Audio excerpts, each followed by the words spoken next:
Welcome to New Realities. My name is Steinfeld, and this program is about the exploration of consciousness and where we're going as a collective race, as a human race that's evolving towards an understanding of our own spirituality, our own eternal essence. And along the way, there are many journeys and many people that we pass and meet, and tonight's guest is one of these fellow journeyers on the path of awakening of our own divinity. She's written a book called Sojourns of the Soul. I'm here with Dana Micucci. Thanks, Dana. Thank you, Alan.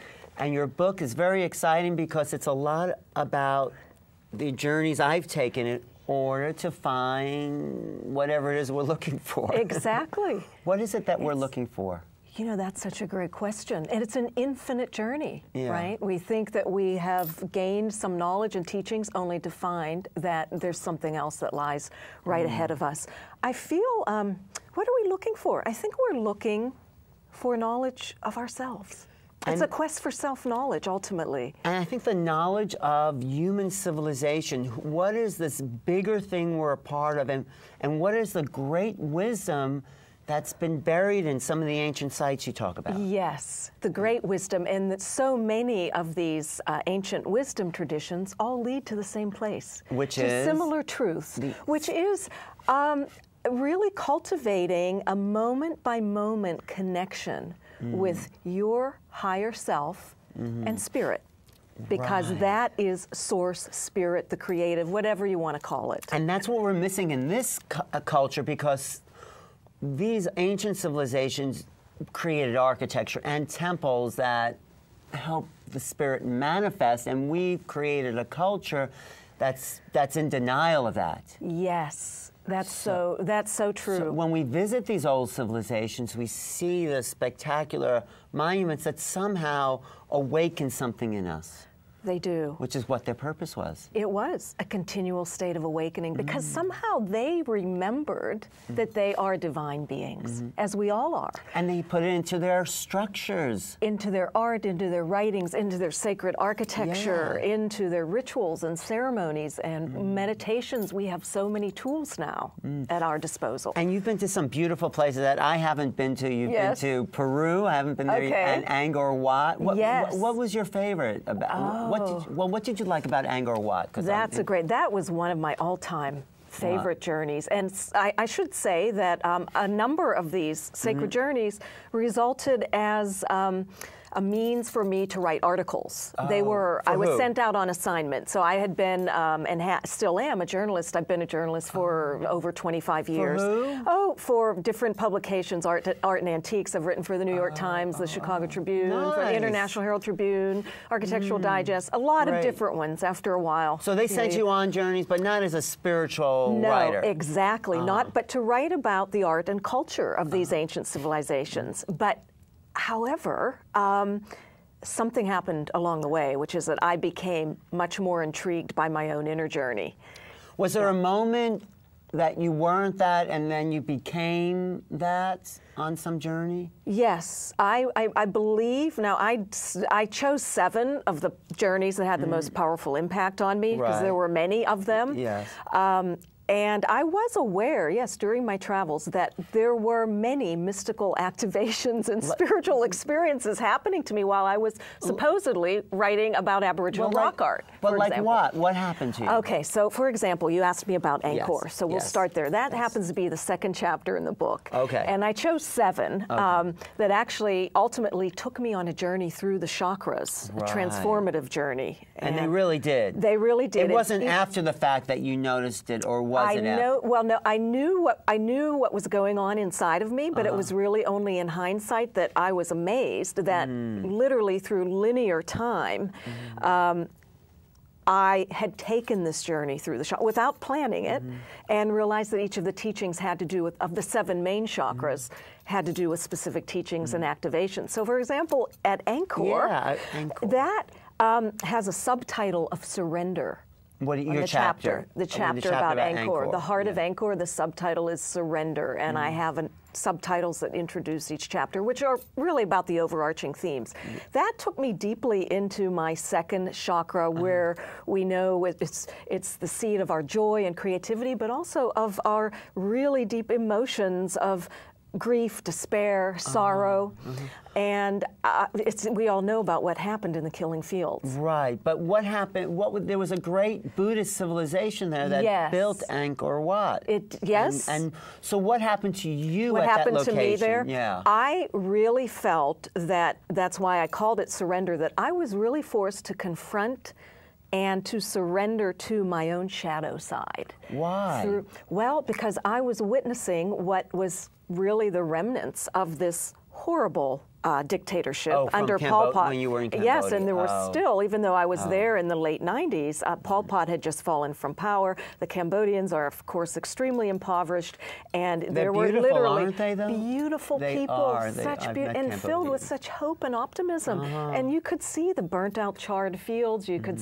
There were literally heaps of skulls at the end of some roads. And so it wasn't so much about Angkor Wat, the transfer. It's more about Cambodia. It was about Cambodia, but Angkor played into it because it was really a paradox, Alan. As you rightly mentioned, this was one of the greatest civilizations devoted to the Buddhist Who were they? path. Because I don't really know anything about those ancient ruins. Well, the Angkor, it was built, Angkor Wat was a ceremonial place of worship that was built by a series of Khmer kings.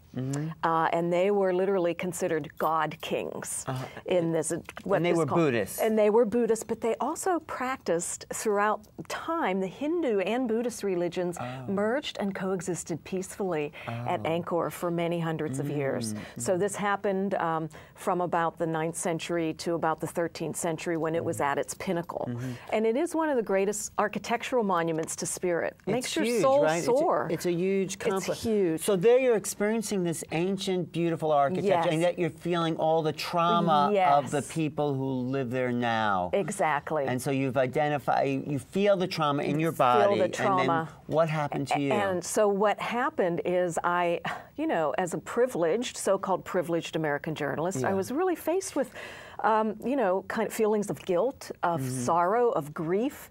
And how could, we all ask the question at one point in time, if a benevolent higher being really does exist, then how could she allow this to have happened? And what was the answer? Well, that was really, and you know what? It came to me in a few different ways. One of them was when I had the great pleasure of speaking to some young Cambodian students, 2 young women, and they were architecture students helping to rebuild Angkor Wat, and I was actually there on an assignment to write about the preservation efforts of Angkor. And I had there was a British archaeologist who took me around, and so I met a lot of these young Cambodian students, and I asked them, I said, well, how do you, most of their families had perished under Pol Pot, and they, have endured unimaginable hardships, and I said, how do you continue? How do you move forward? And there was such a feeling and an expression of forgiveness in these young women that really amazed me. And they said, what's done is done. What's done is done. We love you. And they were hugging me. I said, how do you feel about people who in some way politically helped to contribute to the situation? And she said, oh, no, we love the foreigners. We love Americans. So what did it all do for you internally? For me, it really brought forth a lot of we all have inner struggles, right? We have a shadow side. And Carl Jung said that one does not become enlightened by imagining figures of light, right? Oh, that's a good one. But by making the darkness visible. So I felt that what was being mirrored to me on the outside was actually part of me. So your hatred, your anger, anger, and I could now or I could direct it to someone or to a particular group, and then I realized through this incredible display of forgiveness through these young women who, they were so hopeful about their future, had literally moved on. Who knows what happens inside someone's soul? But I realized that I couldn't reject the shadow side, which we all have. I had to embrace it and integrate it with all of the beauty and light that also exists inside of me. So your answer about how could a God that exists create such awful things, how did you answer How did that? I answer that? Well, I think the real answer, in addition to the young women, came through the Brothers Karamazov, the novel by Fyodor Dostoevsky. I don't know if you're familiar. I haven't read it, but it was one of my favorite novels, and in there, a young seminarian, Alyosha, asked the same question of Father Zosima, this very same question. And he says, Alyosha, what you perceive to be such death and destruction outside of you is simply outside of you. He said, the real battlefield is within. He said, who you perceive to be your enemy is not really your enemy. You and your enemy are the same. Take on his or her burdens as if they are your own. And he said, hell is not all of this death and destruction that you see outside of you. It is the suffering of being unable to love. And it's constantly, as you well know, in this world of duality, it's always the interplay of the opposites. And this was one of the main themes that ran through a lot of my teachings and experiences, is that we really must integrate that, the light and the dark, spirit and matter. So what else was a major teaching in these journeys for you? That teaching was a major one. Right. The need to integrate the opposites within ourselves, and it's in every tradition. The mystical Christian tradition, which comes out in the Gospel of Thomas, through Jesus's teachings. There was also the whole concept of presence. Being forced to be present in every moment, in the eternal now. Where did you learn that? I mean, throughout all of them, I would say. But the one particular journey, and I have a chapter about New Mexico. Okay, I've been to. I lived in New Mexico. I love New Mexico. I know it is a special. It's a really sacred. The light, everything's sacred. The light, but though, the light at where I lived in Santa Fe, 7,000 feet. And the air and the kind of purity of the freshness of the desert there, the high desert. The desert. And the desert is, it's a place of transparency, right? Yeah. We're really forced to come face to face with who we are. It can be a harsh place, an unforgiving place. Yeah. And I write about in the New Mexico chapter, to get back to the idea of presence, about a stay that I had in a Benedictine monastery. Christ in the Desert. I stayed with the Benedictine monks, and which was really kind of ironic because I'm half Italian, so I was raised as a Catholic. And as a young girl, I left the church at what didn't feel like the right place for me. Are Catholic monks? Yes, it's a very conservative form. What makes them Benedictine? Well, it's a very orthodox form of Catholicism, and it's a beautiful, actually very beautiful existence. So here I was in my late 40s, actually going to Latin masses, and participating in rituals that I was dragged to as a child, right? So what did you learn? What I learned were a couple things. To get back to the religious aspect, I just want to say that I had a traumatic experience, which I write about in the book, where I was literally thrown out of a confessional by a priest when I was a little girl for not remembering how many times I fought with my brothers or whatever. But that was, as time wore on, a huge lesson in forgiveness for me as well. So that's another theme that came up. But I learned that I don't have to reject any particular path, whatever my personal experience was, that I can embrace all paths, whether it is you want. So going back to the church, you was able to heal the past? It was a healing, absolutely healing, because that's the subtitle of the chapter is healing. And so you healed your family traumas. I healed the past, and I also healed my grief from my father's passing. He had passed several years earlier, but he was a best friend and a big cheerleader in my life, and it was a big gap. So, and he also had actually gone to a Benedictine college. There were many, many synchronicities for me there, which brings us back to presence. And I realized at a deep level on that journey to train your mind, to drop out of your mind and into your heart, really, through whatever it is, prayer, meditation, ritual.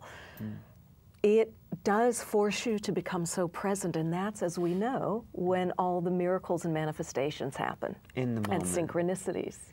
So where are we all going? You're on your journey, I'm on my journey. Right. We've crossed our paths a few times, and so many other people. I mean, and it's exciting because these places call us, but where Do you see like a final destination? You see a goal? That's a really good question. Do you see a final destination? Well, I feel like there's a pull towards a more expansive time collectively. Yes. I feel there's a coming together of the mind, body, spirit, soul into presence. Yes. So I think there's an internal journey and the external journey, and we're seeking the alignment of self. Yes. And so these places take us there because they're places, even a Benedictine monastery takes us in to the inner world, but yet it's part of the outer world. That's so true. And Joseph Campbell said that. What did he say? You know, he said, and I quote him in the book, and it may not be as accurate as I speak, but he said something of the same order, where we are let out into the world only to find that all of our journeys outward ultimately lead us inward. It's what you just said. And that's the hero's journey. It is the hero's journey. Because we confront the world confronts us. And yes, and it forms us. It's like, you know, the whole idea of being a piece of coal that gradually, under eons and years of pressure, is formed, becomes a diamond. But don't you think these great civilizations had some secret we are yet to discover when you go to the Incas ruins or the Mayan ruins, and you realize that the Mayans built those temples and then disappeared or returned to the jungle, and no one really knows. Right. I think there's something happening now within the vibration of the earth. I mean, that is accelerating and ascending. I know people use that the word but ascension. I don't know what that means. What is that? Ascension. Does that mean anything to you? That's an excellent question. To me, ascension means simply an ascension in consciousness, raising our vibrations, which, as you say, now cannot be done solely alone.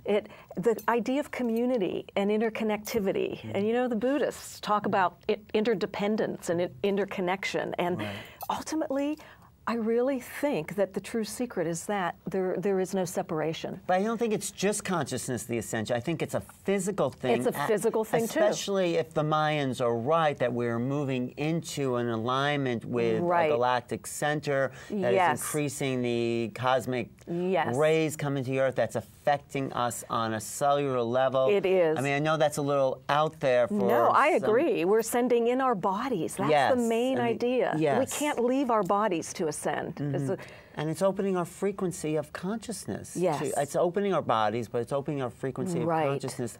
And so perhaps all the awful things of the 20th century, you know, there were more people killed in the 20th century than any other century. I know. But also combined with the great technology of the 20th century.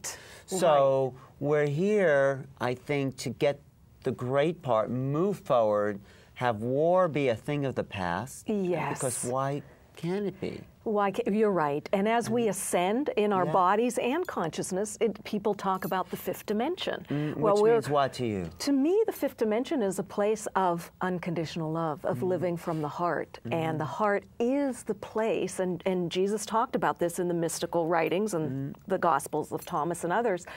This is where all the dualities collapse, right here in the heart center. But the high heart center, actually, because it's not about a particular love. It's more about universal love, which has its basis in the knowingness that I am you, Alan, and you are me. That's but where I knowing, think not thinking it. The fifth, let's call it the fifth dimension, this higher plane of consciousness. Because I think the fourth level is the dramas of the heart. Yes. That's the lower heart, where we feel each other, but we get stuck in each other's, you know... Trauma stories. Emotional reactions, jealousy, anger, hatred, the sadness, you know, depression. That's all a drama. Yes, it is. And it exists and it's real, but this higher level, this fifth level, the higher heart, I think it's also about the subtleties of feeling energy. It is. Of opening up to outer-body experiences, the UFOs, all these subtle realms, these mystical realms. That transcends the drama. Because if you're in the drama you're not going to have a fifth dimensional experience. That's right, because it will keep you from moving forward. Right. It's the emotions, although they can be great teachers, but to not attach to them, to not buy into them, but to use them for information, right? But to maintain, for me, and this is what we all need to work on as much as we can, to maintain a kind of neutral, crystalline state of consciousness where we are not this pendulum swinging back and forth from one emotional extreme to another. I think with all the many great tools at our disposal now, whether it's various forms of meditations, prayer, guided visualizations, invocations, anything that helps us to still the mind and literally leave the mind and live from here, from the heart.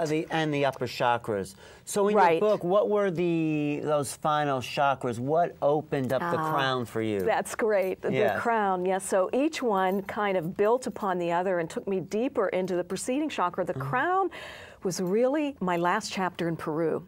Oh, Peru, I wanted to ask you about Peru. Right, and the crown chakra is, as you know, wherein we open up to and access spiritual knowledge, right? Yes. So you talked earlier about the multidimensional aspects, and that's exactly what happened to me in Peru. I feel that there, for the first time, I was able to connect in with all the multidimensional aspects of myself. What happened, though? Well, what exactly? I actually went there to experiment and learn how to receive the teachings of sacred plant medicines in the Peruvian Amazon, and I also spent time in at Machu Picchu, the very sacred plant medicines, which shamans have done for many, many years, and it is a gateway to enlightenment. It's mind expanding. It's mind expanding, and it's something that I did once out of curiosity. I don't feel a need to do it again, but I had some really great gifts from that, which was really helped to open me up to a unity consciousness. What happened to you? It opened me up to, because I would continually ask questions of the plants.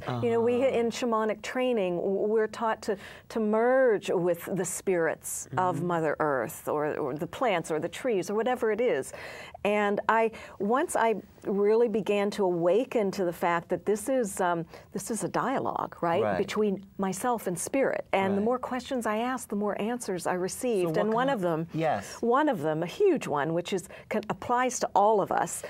I saw a big jaguar face come to me in my meditation, and I had worked with power animals in the past, but the jaguar was not one of them, and that's a formidable animal. Well, that's connected to the Amazon, and it is. It is, and she came to me twice, and I asked her, "Why are you here? What you're teaching?" And she said, "Don't be afraid of your power."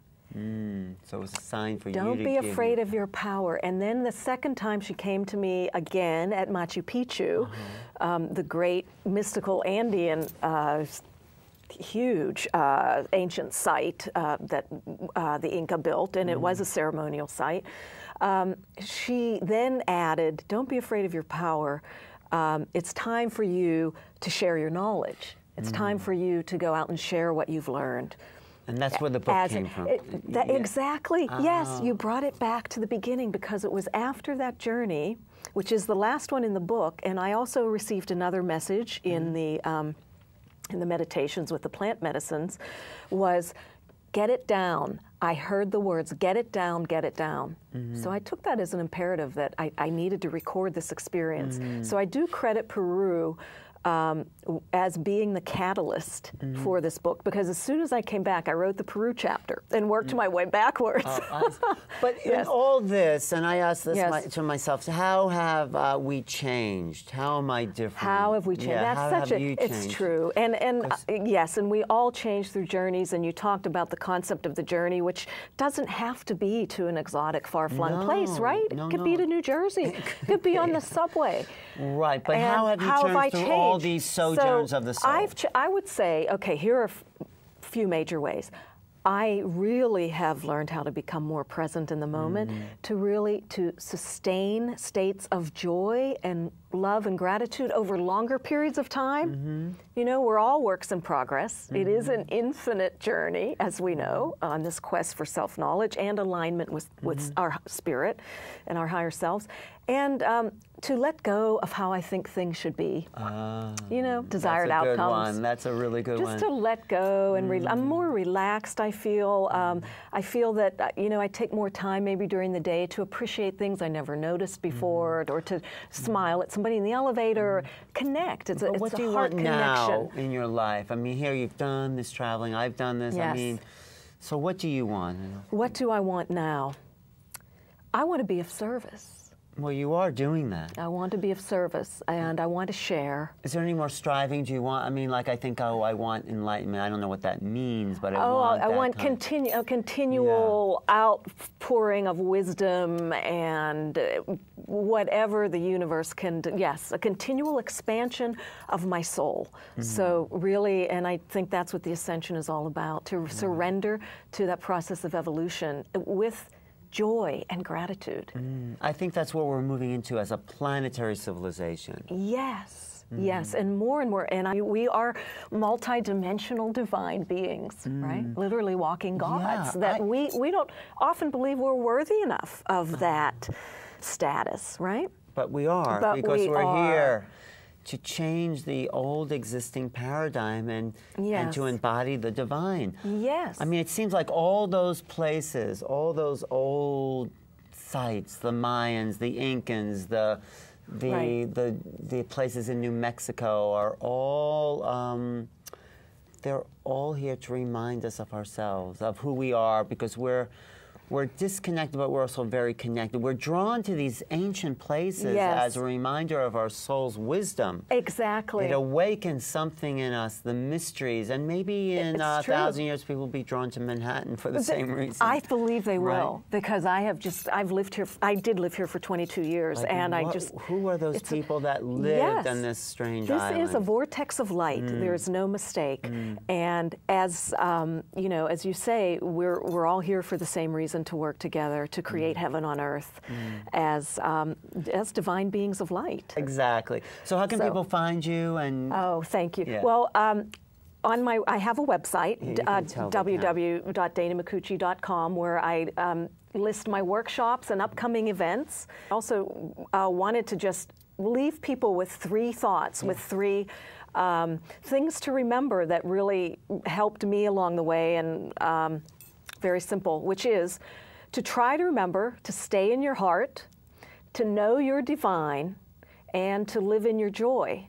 And it just seems that, you know, if we can all do that moment by moment, we're really living in nirvana in many ways, aren't we? Yeah, no, you've discovered something beautiful there.